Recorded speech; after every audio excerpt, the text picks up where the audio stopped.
যে মানুষটিকে হাজির করে ফেলেছি নড়াইল জেলা টিমের অন্যতম খেলোয়াড় সাফাত হোসেন, অত্যন্ত গুণীমানের একজন খেলোয়াড়।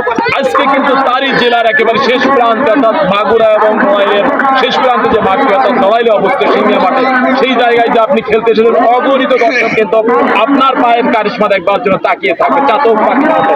সেই জায়গা থেকে অনুভূতিটা কেমন? অসংখ্য অসংখ্য ধন্যবাদ এমজিআর টিভিতে। আসলে নড়াইলের মাঠ, আমি নড়াইলের সন্তান। আশা করি দর্শক যারা আছেন তাদের জন্য মাঠের মূল উৎস হলো শক্তি হলো দর্শক। তো সবাই আমাদের সাপোর্ট করেন, আমাদের টিম ডাঙ্গা সিংহাকে। আর আরও অনেক প্লেয়ার আছে, সবাই ভালো প্লেয়ার। বাগেরহাট থেকে কামরা আসছে, মাগুরার কিছু প্লেয়ার আছে, আকিম আছে, তুহিন আছে, নইমুল আছে। অনেক ভালো একটা ম্যাচের টিম। ইনশাল্লাহ আশা করি সবাই ভালো একটা খেলা উপভোগ করবে ইনশাল্লাহ। অসংখ্য ধন্যবাদ আপনার জন্য এবং আপনার টিমের জন্য শুভকামনা রইল।